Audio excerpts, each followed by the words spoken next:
A response of cells to changes in their environment may result in new morphological and functional stage, which is referred to as a cellular adaptations.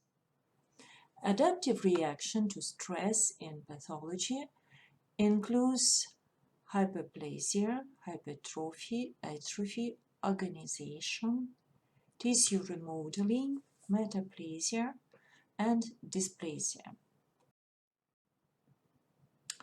This picture shows a scheme describing cellular responses to cell injury.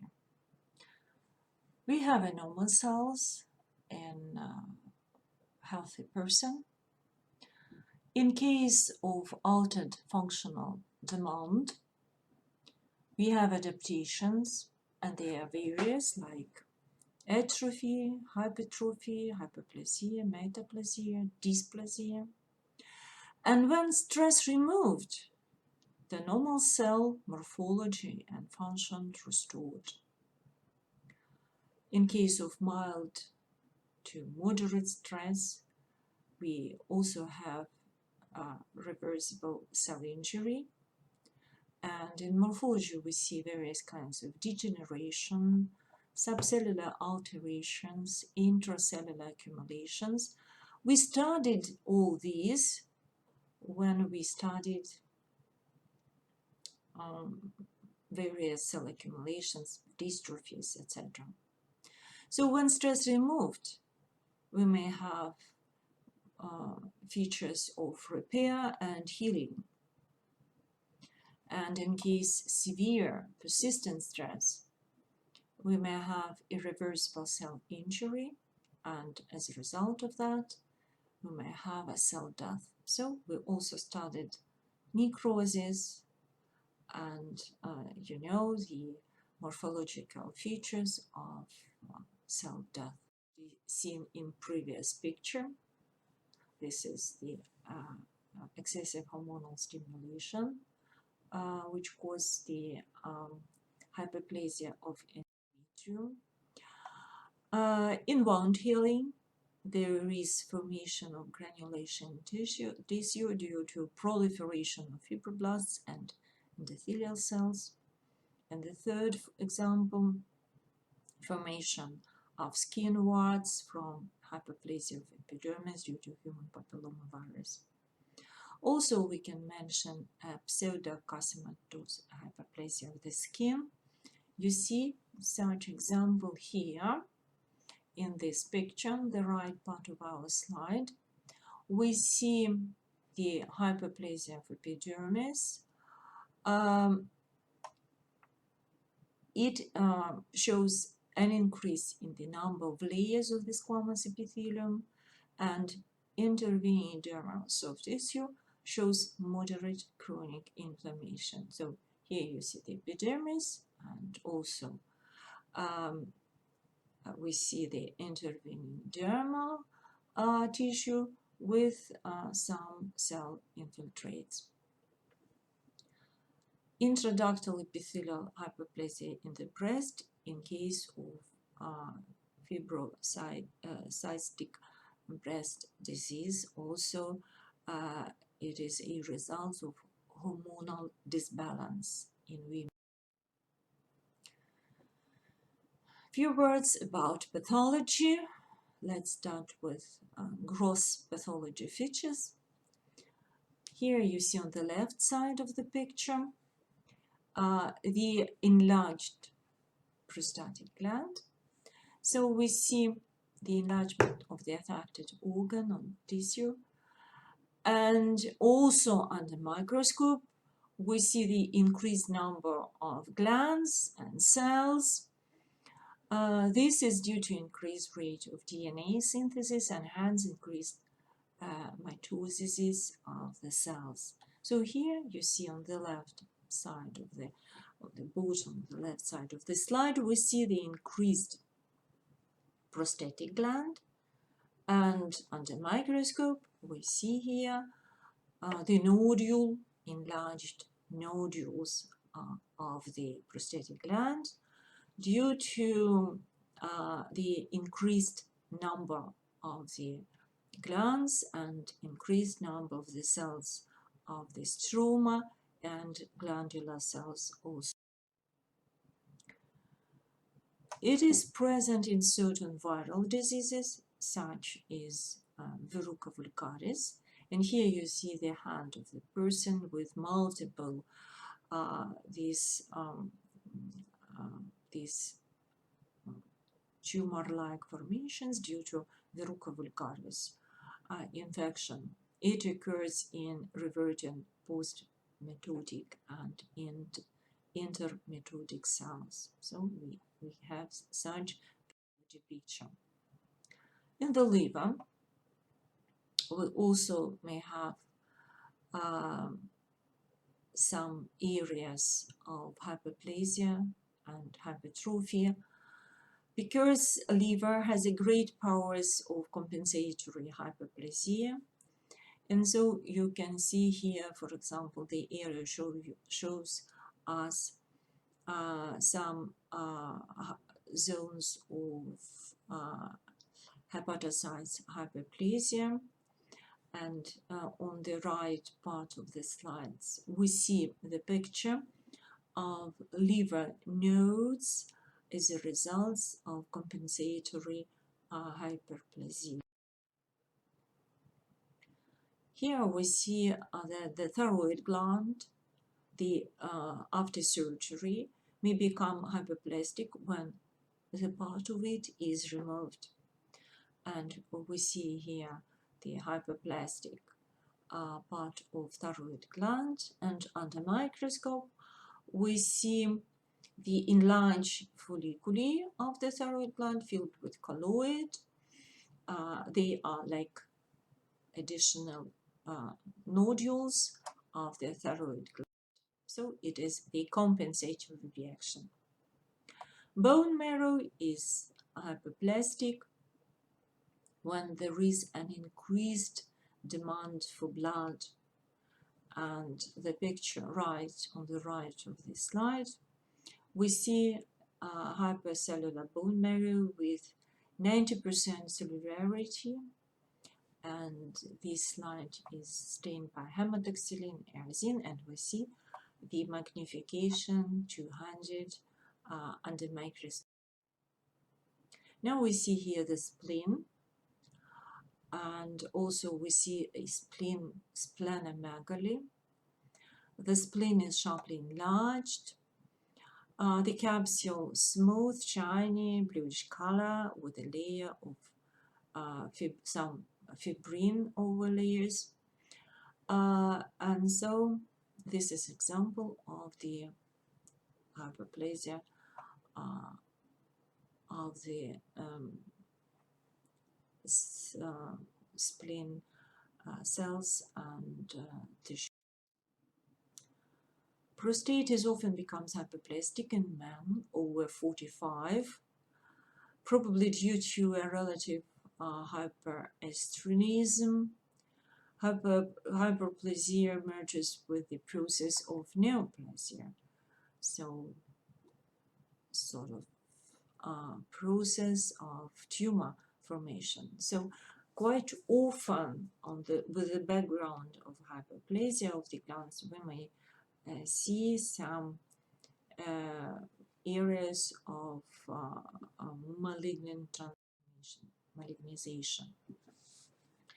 This slide presents the gross specimen of uterus, and when we look at endometrium, we see endometrial hyperplasia. The normal size uterus is opened, and the endometrial cavity is filled with large fronts of hyperplastic endometrium. Endometrial hyperplasia, also known as endometrial intraepithelial neoplasia, usually develops under conditions of prolonged estrogen excess in conjunction with relative or absolute decreased progesterone. Hyperplasia can lead to metorrhagia, so patient can go to the doctor, to gynecologist due to uterine bleeding or irregular intervals between bleeding, menorrhagia, so excessive bleeding with menstrual periods, or menometrorrhagia. Predisposing factors include menopause, prolonged administration of estrogenic agents, estrogen-producing ovarian neoplasms, and polycystic ovary syndrome. Here, the same pathology, but in higher magnification. We see the cross-section of the uterus, and here you see the uterus mucosa. By the way, we see here these nodules of benign tumor, leiomyoma. The cross-section, they are yellowish whitish. But now we are interested in endometrium growth picture. With naked eye examination, endometrium dramatically thickened, friable with hemorrhages, and easily rejected from the underlying tissues. And under microscope, when we take a sample and after processing, fixation, processing, staining, and investigating under microscope, we see that the amount of endometrium abnormally increased and not cycling as it should. The glands are enlarged, irregular, with columnar cells that have some atypia. Some glands are cystic, like here, the lumini enlarged, so they are cystic dilatation. This is the pattern of simple, non-atypical hyperplasia. Simple endometrial hyperplasias can cause bleeding, but these are not thought to be pre-malignant. However, adenomatous hyperplasia is pre-malignant. Estrogen excess can lead to hyperplasia. So please remember, simple hyperplasia is not pre-malignant, but when we see some atypia, we may think about pre-malignant condition, and sometimes we call it adenomatous or atypical hyperplasia of endometrium. Again, the same pathology, glandular hyperplasia of the uterine mucosa, and high magnification. We see that endometrial glands have a convoluted course. Sometimes they are cystically dilated. Here you see under number 1. And we see the proliferation of glandular epithelium, and also we see the increased number of stromal cells. So they are also hyperplastic stroma. So hyperplasia of the glands and stroma endometrium. Now here we see the prostatic hyperplasia grows. The prostate is enlarged and nodular as a result of prostatic hyperplasia. Thus, this condition is termed either benign prostatic hyperplasia or nodular prostatic hyperplasia. The hyperplasia is most pronounced in lateral lobes. This is a process that occurs gradually over many years, typically after age 50. And by age 70, more than 90% of men have some degree of benign prostatic hyperplasia, although a minority are asymptomatic.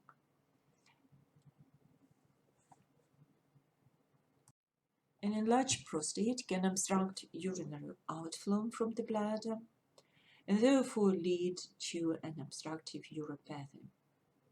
Benign prostatic hyperplasia is detected as diffuse prostatic enlargement on genital rectal examination of the doctor. Symptoms relate to inability to completely with residual urine causing increased urinary frequency, along with difficulty starting and stopping the urinary stream. So there are these particular symptoms seen in patients. And under microscope, we see such a pattern in case of prostatic hyperplasia. It can involve both glands and stroma, but sometimes we see more prominent stroma. And here we see a large hyperplastic nodule with numerous glands. There is still stroma between glands. So you see here the glands, and between the glands we see the stromal tissue. The glands are larger than normal, with more complex enfoldings, but still lined by a double layer of uniform columnar cells and basal cuboidal cells that show no atypia. The transitional zone often gives initial rise to these hyperplastic nodules, although a bulk of prostatic enlargement often comes later from pronounced nodular growth in the peripheral area. Now, from hyperplasia, we go to hypertrophy. And as I mentioned before, sometimes they go together. So what is it, hypertrophy? It is an increase in the size of individual cells or fibers so that an organ is enlarged. There is no increase in the number of cells or fibers. But, as I said before, when we see the increased number, for example, of glands, also, as a result of this, we see the hypertrophy of the prostatic gland, for example.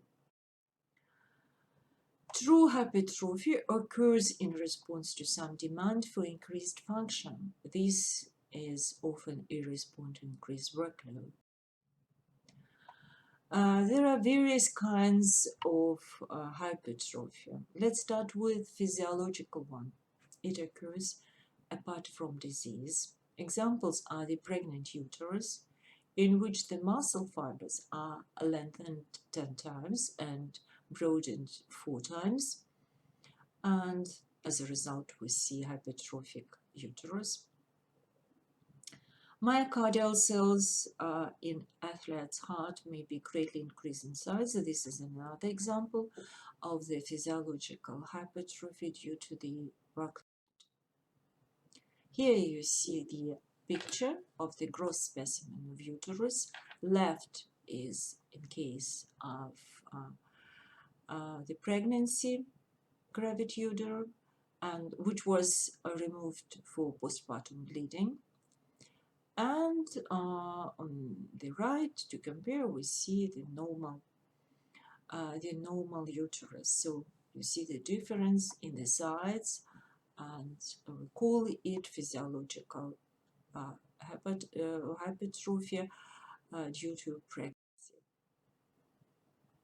And if we study the microspecimen for such uterus, we see this small spindle-shaped uterine smooth muscle cells from which are enlarged compared with the normal uterus.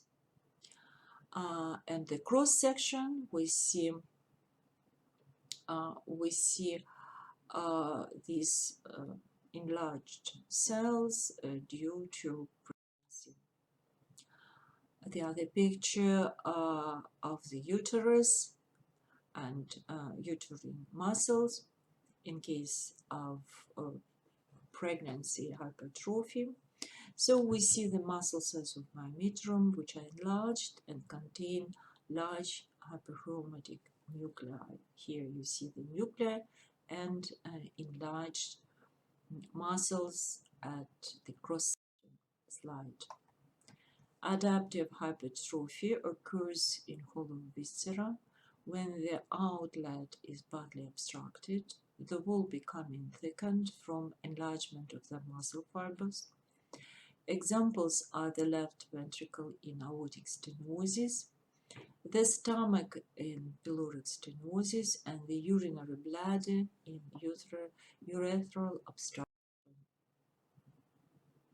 Compensatory hypertrophy is an increase in size to mark up for a loss in tissue, especially impaired organ, such as a kidney. Thus, when one kidney is removed, the elements of the other, including glomeruli and tubules, enlarge. The kidney also shows compensatory hyperplasia when its paired organ becomes atrophic or is excessive. Here you see the picture describing the relationships between normal, adapted, reversibly injured and dead myocardial cell. The cellular adaptation depicted here is hypertrophy. Here you see the adaptation. So the normal myocyte, as a response to increased workload, we see the adaptation of the muscle. We see the adapted myocyte with the hypertrophy, for example, in case of athletes or in case of hypertensive disease. And we see such heart with hypertrophy as a result of such changes within the muscle. And in reversible injured myocardium, generally effects are only functional without any readily apparent gross or even macroscopic changes. In the example of myocardial hypertrophy, the left ventricular wall is more than 2 cm in thickness. Normal is between 1 to 1.5 centimeters width. In the specimen showing necrosis on the right part of this picture, the transmural light area in the posterior lateral left ventricle represents an acute myocardial infarction. All 3 transverse sections have been stained with 3-phenyltetrazolium chloride and enzyme substrate that colors viable myocardial media. Failure to stain is due to enzyme leakage after cell death. And so we can see these changes within the myocardial tissue and gross specimen with such changes. Here, this is the example of hypertrophy of the heart. The size and weight of the heart are increased. The wall of the left ventricle is significantly thickened. The volume of trabecular and papillary muscles is increased. The cavity of the left ventricle is dilated. The cut myocardium is dull and clear. Here you see thickened walls of myocardial and septum. And when we study the normal heart, we see the heart is cone-shaped, left section are dissected, and the thickness of the wall of the left ventricle is 1.5. Here we see the concentric myocardial hypertrophy. The heart is enlarged. The cavity of the left ventricle is sharply narrowed. The thickness of the wall of the left ventricle of the heart is more than normal. It is 2.5 centimeters. The papillary muscles and cords of the left heart are hypertrophied, and it is nicely shown here. Here is a gross specimen with cardiac hypertrophy, gross picture. We see the prominent concentric left ventricular hypertrophy. The number of myocardial fibers does not increase, but the size can increase in response to increased workload. And we see the marked thickening of the left ventricle. Increased pressure load from systemic hypertension is the most common cause for such pathology. An increased volume load from aortic regurgitation can also lead to hypertrophy. Some degree of cardiac chamber dilatation also accompanies ventricular failure. There is a decreased capillary density and increased fibrous tissue and synthesis of abnormal proteins that predispose to heart failure at the end. So this is a nice picture showing the hypertrophy of cardiomyocytes. We see hematoxylin and diosine stain, and we see hypertrophic fibers with hypertrophic enlarged nuclei, and some examples of dystrophic changes. We see some the accumulation of some pigments like lipofuscin, which may describe the deficit of oxygen, so hypoxia condition, which may happen in case of hypertrophy. There are the picture illustrating the similar pathology, myocardial hypertrophy. So we see myocardial muscle cells which are sharply enlarged. They contain large hyperchromatic nuclei. Here you see these very much enlarged nuclei. Also, we see the sclerosis of the stroma between myocardial cells. And if you look under electronic microscope, we see in case of myocardial hypertrophy, the number and sizes of mitochondria and myofibrils are increased, but the structure or morphology of most mitochondria is preserved. This is the stage of decompensation of myocardial hypertrophy, and in that case we see that mitochondria are swollen, their crystals are destroyed, and matrix enlightened. Here it is in this electronic microphotograph. This is the example of the gross specimen, the complex of bladder and prostatic gland. And we see the hypertrophy of the bladder due to prostatic hyperplasia. The prostate gland is enlarged, here it is, enlarged, and nodular. Please look, you see some nodules seen on the cross section. So the urethral lumen is narrowed. It is so narrow as you see. The wall of the bladder is thickened. Look how thick it is. The mucous membrane is dull with small hemorrhages. Now we go to atrophy. Atrophy is an acquired decrease in size of portion of the body, an organ, a tissue, or individual cells. The term is applied only when full size was once present, so that atrophy must be distinguished from hypoplasia, a lack of development of a part to full or mature size. Aplasia, almost complete lack of development of a part, so that proper form and structure are not acquired.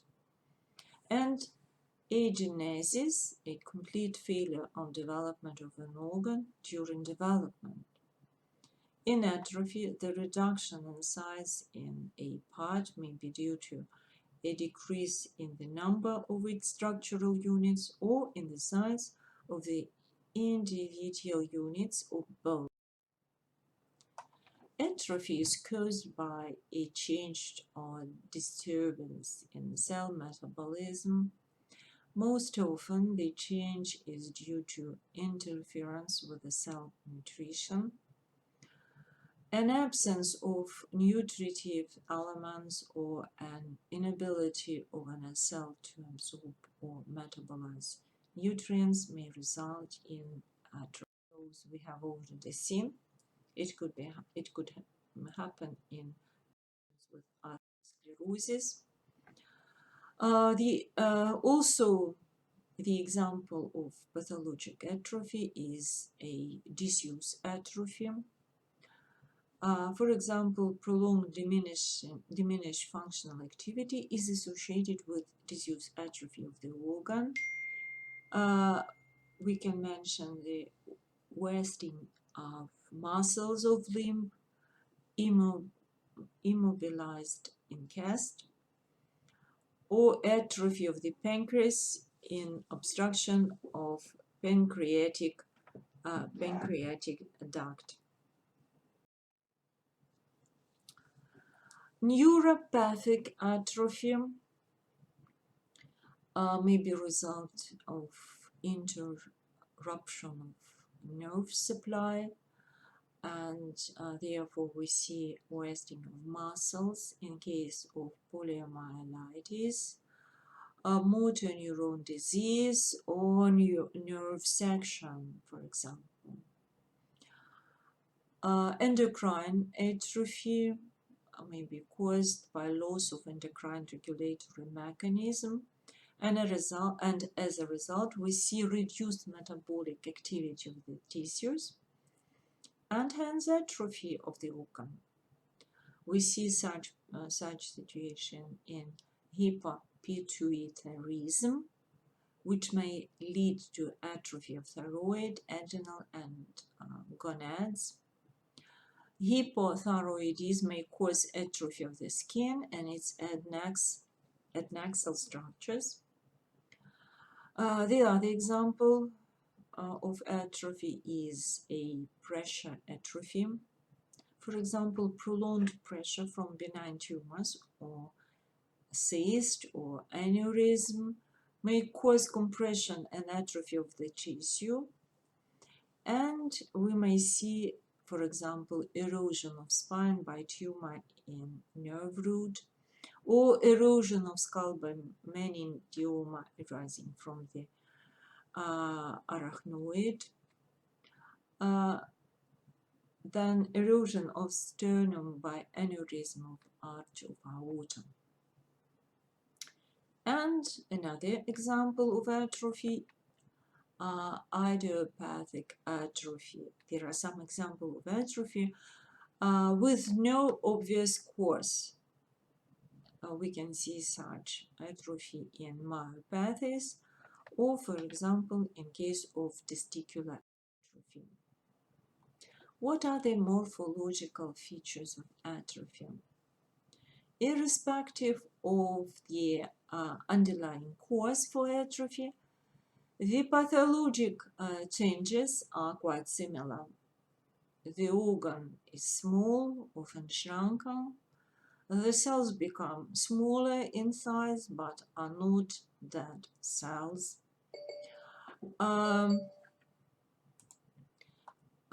Shrinkage in cell sizes is due to reduction in cell organelles, chiefly mitochondria, myofilaments, and endoplasmic reticulum. There is often increase in the number of autophagic vacuoles containing cell debris. These autophagic vacuoles may persist to form residual bodies in the cell cytoplasm, like lipofuscin pigment granules in brown atrophy. Here in this picture, the arrows show this pigment accumulation. So we see the muscles with lipofuscin accumulations in case of brown atrophy. The unspecialized connective tissues are less affected than parenchymal cells, so that the former often appear relatively increased. Besides, there is frequently fibrosis or fatty replacement of lost elements. Increased pigmentation is common within atrophic cells, especially in the myocardium. And we have another name for such pigment like wear and tear pigment. Here we see the microscopic picture of the liver in case of brown atrophy of the organ, and the other shows the brownish granules of lipofuscin in case of lipofuscinosis, so accumulation of lipofuscin in hepatocytes in case of brown atrophy of the liver. In this gross specimen, we see two testes. Left one is the normal, the right one with atrophy. So bilateral atrophy may occur with a variety of conditions, including chronic alcoholism, hypopituitarism, atherosclerosis, chemotherapy or radiation therapy, and severe prolonged illness. A cryptarchid testis will also become atrophic. Inflammation with orchitis may lead to atrophy. Mumps, the most common infection cause of orchitis, usually has a bilateral pattern of involvement that decreases the sperm count but does not usually lead to sterility. Bilateral testicular atrophy may accompany Klinefelter syndrome, and testicular enlargement may occur with fragile eggs syndrome. Under microscope, we see the focal atrophy. Here it is, we see it, of seminiferous tubules along with the normal Leydig cells, the stars here, and residual normal tubules here. You see such area with active spermatogenesis. Mumps virus infections may be complicated by orchitis in 1/4 to 1/3 of cases. In general, the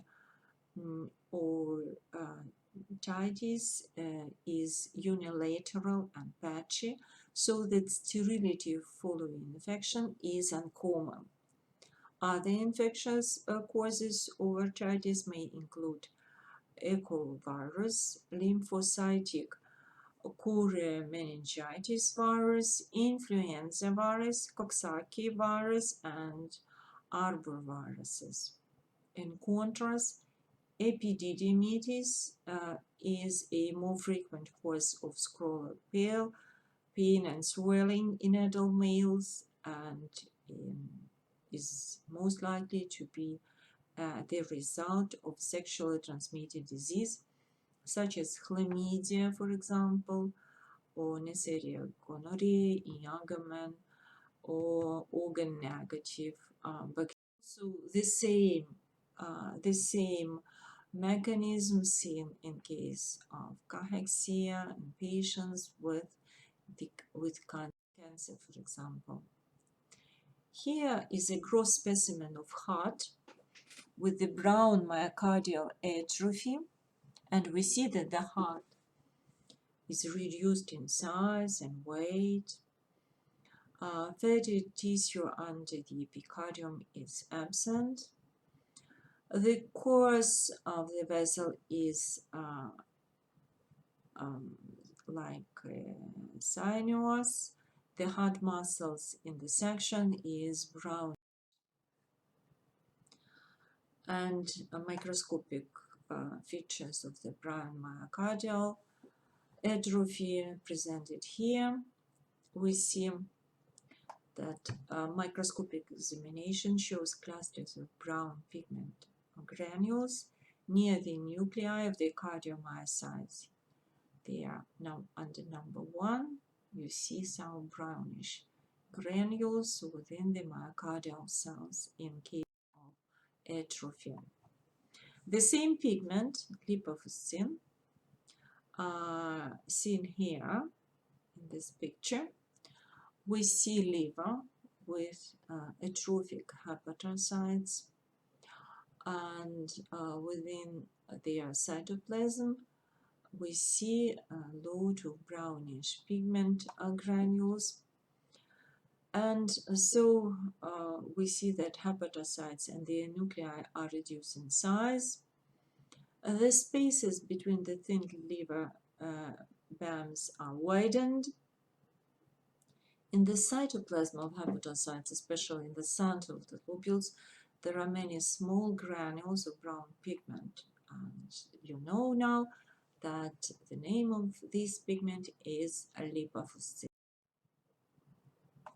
Senile atrophy results broadly from aging, but the causes of such atrophy vary according to the tissues involved. Many changes are due to local decrease in blood supply, as in senile atrophy of the brain, in which the gyri are narrowed and the sulci and ventricles widened. Loss of ganglion cells and gliosis are microscopic findings in this case. Look here, you see the normal brain of a 36-year-old male, and we see the loss of brain substance. We see narrow gyri and quite normal sulci.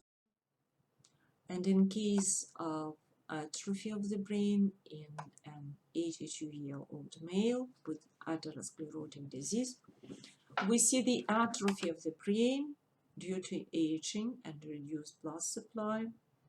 The meninges have been stripped, and we see atrophic brain tissue with widened sulci here. Changes in endocrine influence. They may cause the atrophy in certain organs, such as breast and uterus. Such endocrine atrophy also occurs in the thyroid and adrenal glands, ovaries, and other organs controlled by the anterior pituitary in hypopituitary cachexia. For example, in case of Simon's disease. A decrease in growth stimuli leads to involution of lymphoid tissue. Also, irreversible chemical changes are responsible for the degeneration of elastic tissue in aging. Other example of atrophy is a disuse atrophy. It is local, resulting from inactivity of an organ or tissue.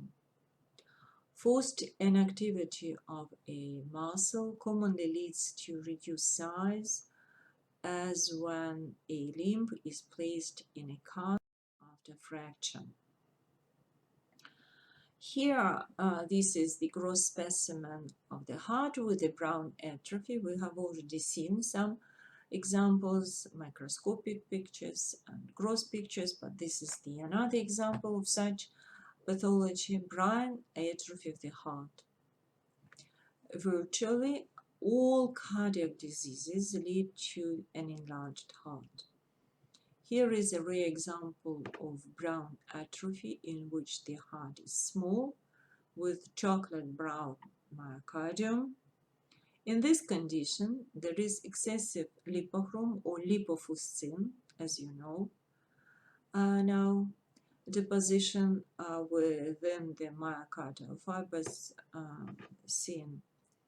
Aging and malnutrition may favor this process, which results from cellular autophagy phagocytosis. Additional microscopic changes with aging include basophilic degeneration of myocytes. In the normal aging process, the amount of lipofuscin increases within myocardial fiber cytoplasm, but not to degree seen in this particular growth specimen. Neurotrophic atrophy. It is due to muscle paralysis from destruction of its motor neurons, as in poliomyelitis or loss of nerve supply. For example, as when a limb is paralyzed after a stroke of the patient. Bones also soon atrophy from disuse, as when a limb is immobilized in cast. The bones become porous with decreased calcium content. Glandular organs, such, for example, as pancreas, may atrophy following occlusion of their ducts. Another example of atrophy is a pressure atrophy, which results from prolonged or continuous pressure on a localized area or cell group. Pressure interferes with the vascular and lymphatic supply, preventing cell nutrition. Such pressure may result from an expanding neoplasm, solid or cystic, amyloid deposition, aneurysm, or hydronephrosis. Here you see the cross-section of the kidney, kidney stones, and the results of kidney stones. We see hydronephrosis. So we see that kidney increased in size, but the cortical and medulla layer thinned and poorly distinguishable. The pelvis and calyx are distended. Urinary stones are visible in them. In case of hydronephrosis, under microscope, we see that most glomeruli are atrophied and replaced by scar tissue. Here you see such glomerulus under number 1, and we can't recognize the capillary loops at all. We see the area of sclerosis, but also we can see that the tubules are atrophic. In some tubules, the lumens are sharply expanded and filled with homogeneous pink masses. The epithelium flattened between the glomeruli, tubules, and vessels is proliferation of the fibrous connective tissue. So this is the example of nephrosclerosis due to hydronephrosis. We see so dilated ventricles filled with cerebrospinal fluid and atrophic brain tissue. Overwork atrophy is uncommon when increased functional demand, usually producing hypertrophy. Overwork atrophy may occur in muscle used constantly occupationally and in the accessory respiratory muscles in severe emphysema. Now, a few words about such adaptation as organization, or other words or synonym of such pathology, fibrous substitution.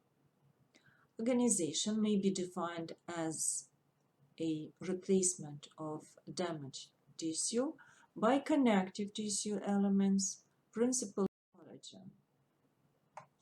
Lymphatics, blood vessels, and other supporting stroma are also included. The early stages of this process of organization are characterized by formation of granulation tissue.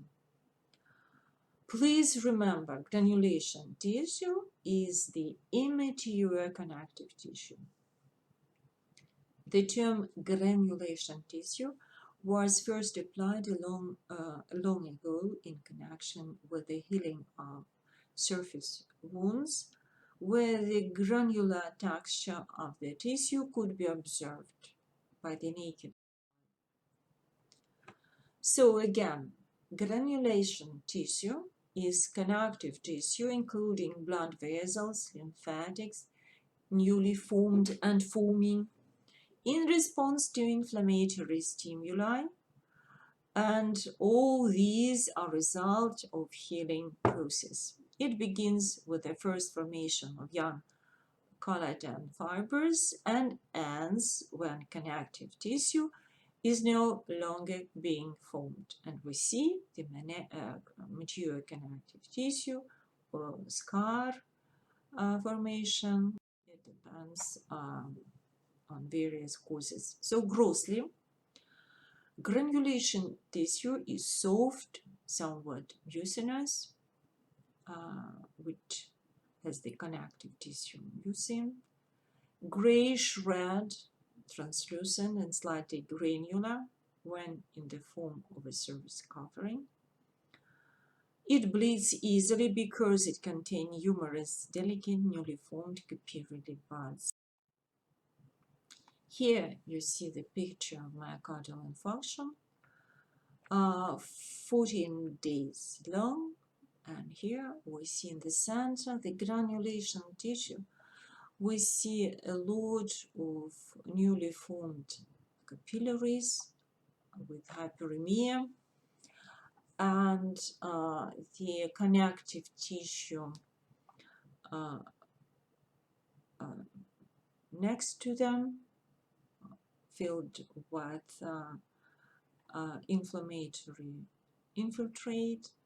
We see some edema. So this is the area of granulation tissue, and with time,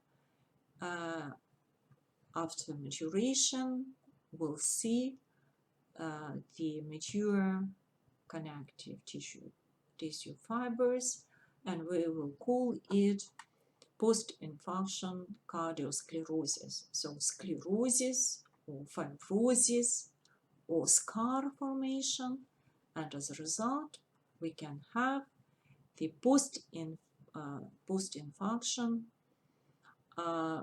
cardiosclerosis of the heart. So grossly, we see the sample of the heart, and under number 1, the arrow show you the scar, which is yellowish whitish as a result of the infarct. So it is large focal cardiosclerosis. In the left ventricle of the heart, we see an irregular white area of dense consistency or texture.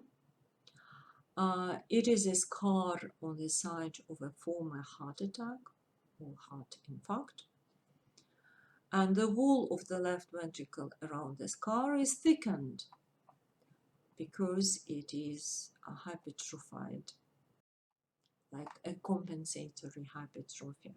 So under microscope, we see such area like as a large focal cardiosclerosis. Here, the area under number 1, we see connective tissues, some remains of the myocardial tissue. We see some zones of edema here, and the cardiomyocytes next to the scar is hypertrophied. We see the hypertrophied cardiomyocytes with some dystrophy features and also enlarged nuclei, which is a common feature of hypertrophy. So in the myocardium, a large scar field is visible, represented by mature fibrous connective tissue with single fibrocytes. The muscle fibers around the scar are enlarged in size. Their nuclei are large and hyperchromatic. So this area is compensatory hypertrophy to the lack of myocardium cells in the area of infarction and post-infarction cardiosclerosis.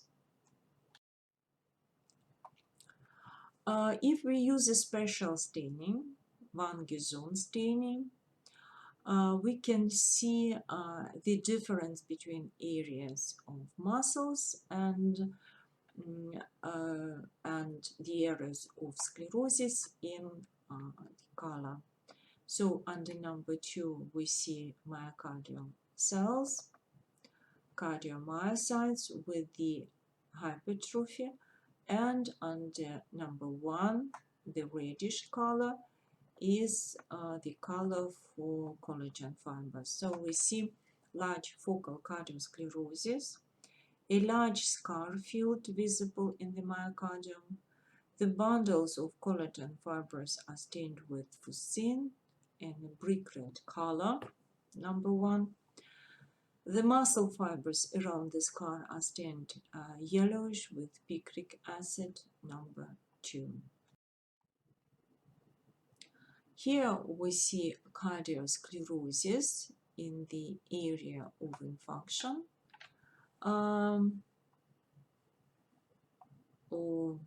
This is tiny area of sclerosis, the hematoxylin and leucine stain. The gradual maturation and subsequent aging of granulation tissue is reflected by contraction and hyalinization of collagen fibers. And as the fibers contract, there is a progressive constriction of small blood vessels and capillaries, with progressive decrease in vascularity. This process leading to the formation of a dense, relatively avascular scar, and we call it cicatrization.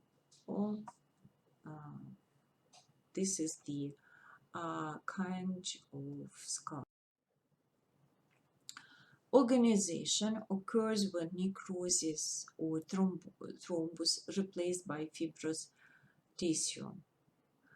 The term also applies to a sequel of acute inflammation and encapsulation around, for example, foreign bodies or parasites.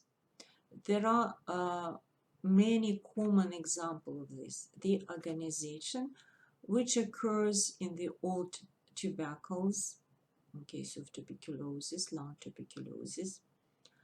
The calcification of similar type, which occurs in response to some animal sites, notably trichinella muscles, or the organization of all thrombi.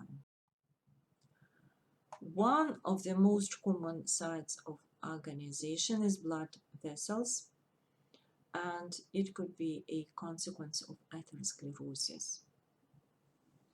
Heart valves occasionally become fibrosed, and this may lead to very serious functional impairments of heart insufficiency.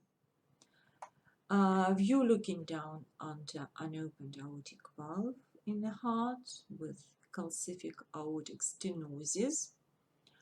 We see the semilunar cusps, which are thickened and fibrotic. Behind each cusp are seen irregular masses of built-up dystrophic calcification. And this is a gross specimen describing the pathology. Here we see calcific aortic stenosis grossly, and look, an aortic valve need to be bicuspid to calcify, sometimes in older adults. A normal tricuspid aortic valve will undergo slowly progressive dystrophic calcification over many years. So it could be senile calcific aortic stenosis, and nodules of calcification could be recognized on these cusps as viewed from the aortic outlet tract. The deposition of calcium interferes with valvular motion and leads to progressive stenosis, and this increases pressure load, then leads to left ventricular hypertrophy. The pulse pressure is subsequently diminished in this case as the cross-sectional area of the remaining valve outlet approaches 1 centimeters. The sudden left ventricular failure may occur. Here we see mitral annular calcification grossly. Here, look, you see the calcium salts. A relatively benign and not too common condition that may appear on radiographic studies is mitral valve ring calcification. It is most common in older adults, particularly women older than 60 years old. This process produces a donut-shaped ring of calcification around the mitral valve annulus. In severe cases, there may be valvular regurgitation with the murmur on auscultation of the chest of the patient. The white circular deposit shown here represents just such a ring that has been sectioned as the heart was opened at autopsy. The red-brown myocardium of the left ventricular wall is completely normal. Here we see the microscopic feature in case of medial calcific sclerosis, microscopic picture. This is the form of arteriosclerosis. Both atherosclerotic and arteriosclerosis are definitely significant because of arterial luminary. It is more common in elderly people. Please note the purplish blue calcification involving just the media. Here you see the areas of calcification. Thus, no significant clinical consequence occur in most cases, and it is an incidental finding. So we see such accumulation in intima, but the lumen is not narrowed, and therefore the blood circulation is normal. Recall this process when you observe calcified muscular arteries on a radiograph of the pelvic region, although other regions such as the neck or breast may also be involved in such pathology. Here we see the perivascular sclerosis of the vessels of the spleen, and Van Gogh staining shows this connective tissue, which present the sclerotic changes. Here we see interstitial fibrosis, microscopic picture, and it is shown with the help of trichrome stain, which highlights in blue the collagenous interstitial connective tissue of pulmonary fibrosis. The extent of fibrosis determines the severity of disease, which is marked by progressively worsening dyspnea. The alveolitis that produces fibroblast proliferation and collagen deposition is progressive over time, unfortunately. Remaining air spaces may become dilated and may become lined by metaplastic bronchial epithelium. If such patients are intubated and given mechanical ventilation, just as in case of severe chronic obstructive pulmonary disease, it is unlikely that they can be extubated, thus determining patient advance directives for medical care is crucial. So we see such severe interstitial process. Few words about tissue remodeling. Accelerated collateral blood flow as a result of main vessels of thrombosis is an example of their remodeling.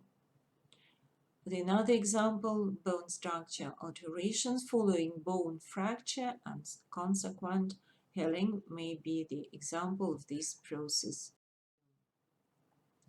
Another form of adaptation is metaplasia.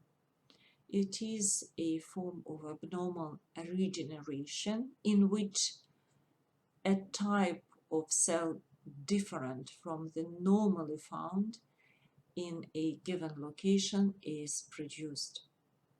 In response to chronic injuries or irritation such as smoking, cell groups may undergo distinct alterations of their normal patterns.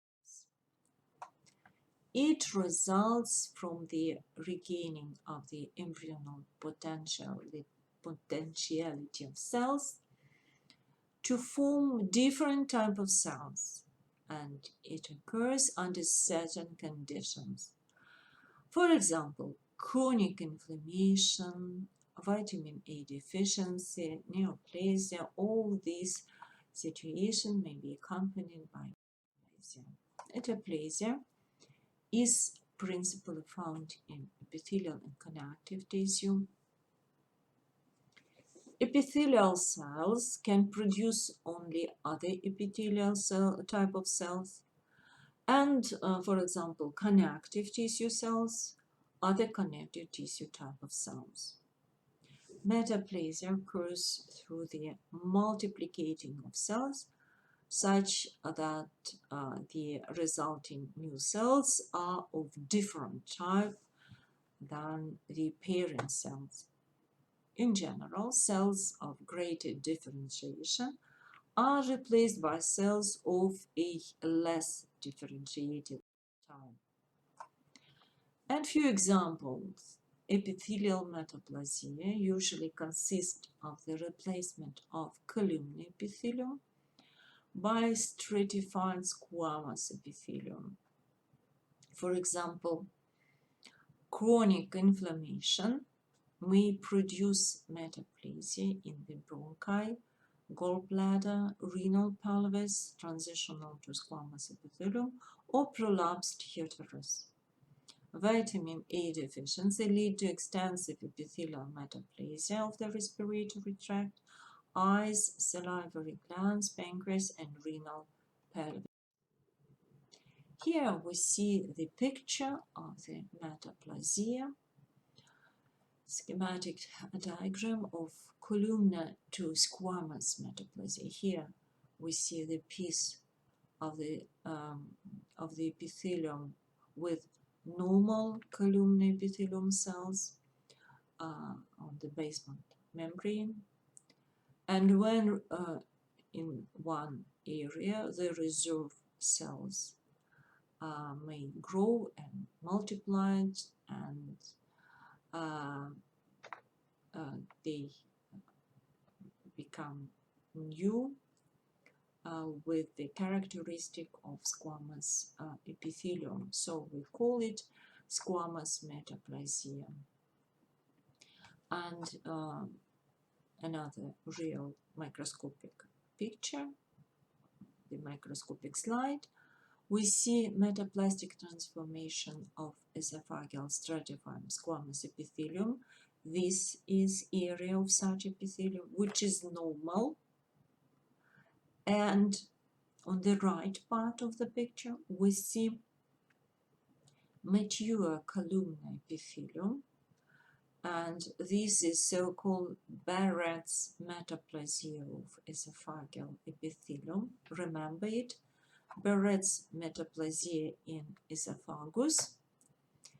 And also we see such some cells with transparent cytoplasm.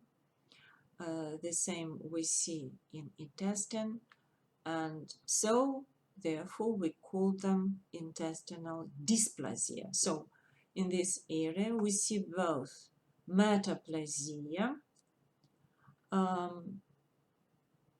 and intestinal dysplasia. So the stratified epithelium has the transformation to mature columnar epithelium, and also we see here the dysplasia, intestinal dysplasia. And please see that here we also have the inflammatory cell infiltrates and hyperemic congested vessels, which may illustrate the example of chronic inflammation of the esophageal tissue. So very nicely seen. Here on the right part of the picture, we see the metaplasia of bronchial epithelium. This is a sample of bronchus tissue, and the bronchial mucosa is lined with multi-layer flat epithelium, number 1. And also we see the inflammatory infiltration of the bronchial wall and sclerosis of underlying tissue. So as we have already discussed, the chronic inflammation may result in metaplasia. It could be one cause of metaplasia.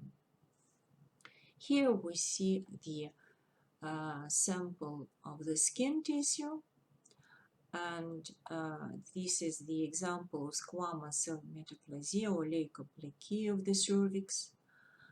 So we see the piece of the tissue of the cervix with the squamous cell metaplasia. Squamous cells like squamous cells of the skin, but it is the cervix. And what is unusual, we see the area of hyperkeratosis, number 1. So we see the multi-layered squamous cell epithelium and with severe hyperkeratosis. So it has a name, leukoplakia. Here we see again the cervix tissue, but it's microscopic picture. And we see cervical squamous metaplasia under microscope. And within the endocervical gland, we see normal columnar epithelium, and one part of the epithelium is transforming into a squamous appearing epithelium as a consequence of the ongoing inflammatory process. A metaplasia is a potentially reversible process in which one type of epithelium is exchanged for the normal epithelium, so the way back. Metaplasia may be the first step to epithelial cellular alteration, leading to dysplasia and dysplasia, it's the premalignant condition. And this example, as I said before, could be a result of chronic inflammation. And the illustration of this, we see, as the illustration, we see here a lot of inflammatory cells around this gland. Connective tissue metaplasia occurs mainly in areas of chronic inflammation, especially where there has been necrosis and calcification. Heterotrophic bone is formed by fibroblasts, which assume the character of osteoblasts. Bone trabecula, often surrounding bone marrow, are formed as a result of this. The mechanism is not fully understood, but it appears to be some fault in the chemical organizers. So here, please see the example of metaplasia of connective tissue into bone.